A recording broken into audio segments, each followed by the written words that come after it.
Just for starters, as you said, my name is Jeff Meldrum, and I'm the Director of Communications. I work for the Human Rights Commission, which is an independent body that holds the government to account on matters related to human rights.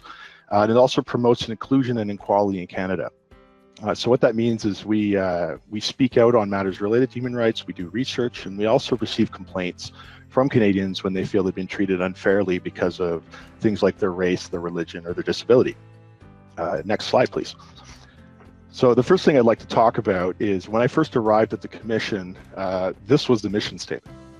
And so what we did as a communications team to try to bring about an understanding of plain language was we took this mission statement down onto the street with a camera, and we asked people to read the mission statement and then explain to us what it meant.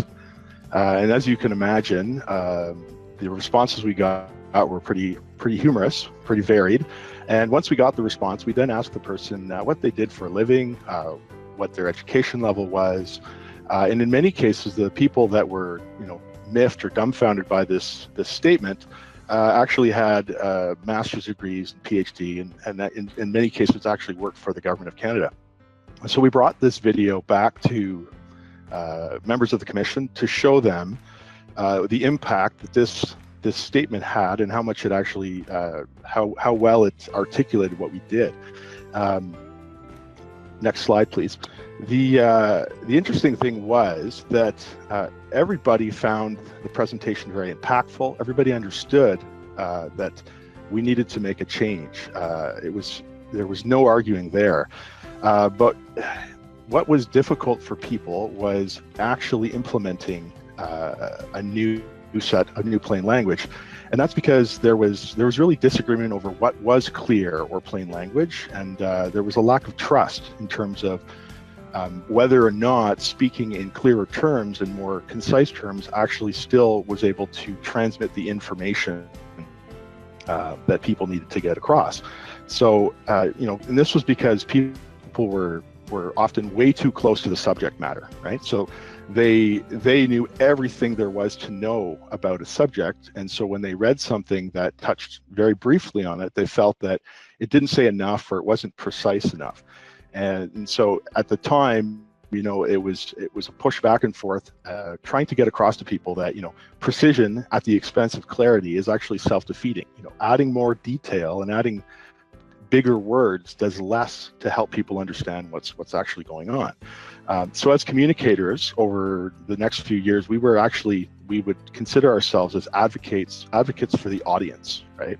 Because at the end of the day, it's not just about message sent. It's communications is message received. And so that was our responsibility.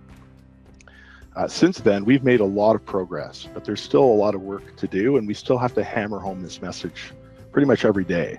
And the three reasons that we speak about and the motivations for people working in the public sector from our perspective is the three reasons are credibility, inclusion, and accessibility. So I'll start off with credibility. Right now, some people say that we consume the equivalent of about 170 newspapers of information every day. Could be more, could be less, but it's a lot of information. And the way that we've consumed that information has changed. I like to think of my audience now, whenever I'm working on something, I envision my audience as someone standing in front of me at a coffee shop, looking at their phone. And so the reason that's important is because they have so much information in front of them, and we need to cut through that clutter. It has to be clear, because when somebody encounters something that's complex or too difficult to understand, they just move on. So it really means delivering a message in a way that the audience wants, tailoring that message in a way that is accessible and easy for them to understand.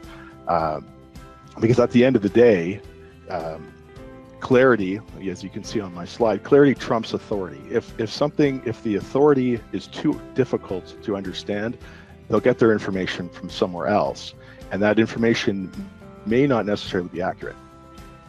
Next slide, please. So the next slide is in relation to inclusion.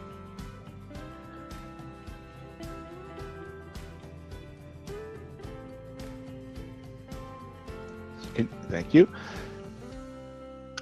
When I say inclusion, we in Canada we talk a lot about being a diverse country and an inclusive nation, and we speak in terms of our race, our religion, our disability. But it's beyond just that. It's also about how we communicate to one another. Plain language, clear language is about inclusion and accessibility. In Toronto, I've been told that on any given day, there's over 100 languages that are spoken on the streets. And so what that means is that there are a lot of people that are accessing our services that are speaking or that are using their second, third, maybe even fourth language.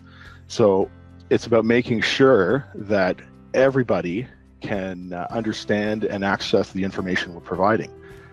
This not only is it about second and third languages, but it's also about literacy. Some suggest that 4 out of 10 Canadian adults don't have the literacy necessary to work in a modern economy. There's stats about how many, I believe it's about half Canadians have trouble reading the instructions on a pill bottle. So when we're communicating these messages, we have to make sure that we're striving for clear and consistent communications, because without it, we're not serving the people that we are mandated to serve, and we're not reaching everybody that we're trying to reach. And the third part, access to justice. As I mentioned, the Canadian Rights Commission is an organization that receives complaints from people when they believe they've been treated unfairly because of because of grounds of discrimination. The idea is that people should be able to use a system that is less complicated, less onerous, and less intimidating than the actual court system. And so what that means is that when people come to our organization, they have to understand how to use the process. And the reality is it is still a legal process, and it is still relatively complicated. So the challenge for us is to be able to explain that in the most straightforward of terms. Because if people can't use the process and they can't understand the process, then they do not have access to justice. Next slide, please. So what's changed since the first time we tried to bring this around was that now when we are making efforts to revise our correspondence, revise our explanations, and the letters that we use to work with the complainants and respondents, people who are using our services to resolve disputes and to speak out for their rights, what we've done differently now is we've eliminated the opinion that's involved in plain language by using a process that is quantifiable. As an organization, as a team, whether it's communications and the complaints people, or it's communications and policy development, or the legal team, we can start the process by asking, what's our objective? What's our grade level? What's our readability level that we're aiming for?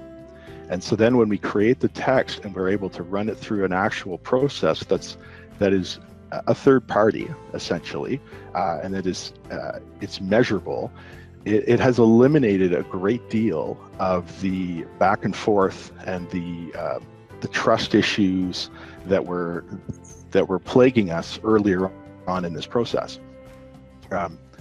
Put another way, like, it's not personal, right? And it's not an opinion. So everybody can sit down and look at the numbers together and say, okay, this isn't good enough. We set a target, we haven't yet met it. And so essentially what's happened is it's allowed us, as you can see on the slide, it's given us a great deal more buy-in. It's reduced frustration, improved trust. And it's, as an organization, in doing that, we are seeing increased credibility. More often, we are called by journalists and cited as an authority because what we're presenting to them is easier to understand. And at the same time, both externally and internally, there's a better understanding of what we do. As new people come into the organization, they may not know as much about our mandate, but because the language is clear, they're able to quickly come up to speed on what it is we do and how we're expressing that information. Because at the end of the day, everybody that works for the commission, everybody that works for the organization is a communicator, right? So by improving the language and making it clearer and plainer for everybody, it also increases the number of people who can effectively communicate our messages. And the last piece is when we go back to working with complainants and respondents, by improving the quality of the correspondence and the explanations of how the process works, we spend less time on the phone explaining and re-explaining to people what we were meant to do. Next slide, please. So as I mentioned there, we have made some progress. This is our new mission statement, and just last week, actually, I was at home and I was listening to my 9-year-old son talk to his friend, and they were talking about what what their parents did for a living, and I overheard my son saying,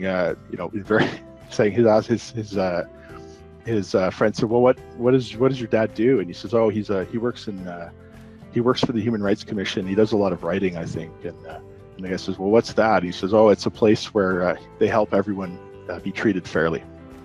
And so, for me, that was a really telling moment, because I must have said this statement to him a few times, and as a 9-year-old, he was able to pick it up and remember it. So, in conclusion, thanks to this clear language initiative that we've been working on for a number of years, more people know about us and about what we do and can explain it, and more people are accessing our services and coming to us when they are in need of help because of discrimination or because of unfair treatment. And as a result of that, we are doing better at promoting equality, promoting inclusion, and helping ensure that everyone is treated fairly, no matter who they are. Thanks.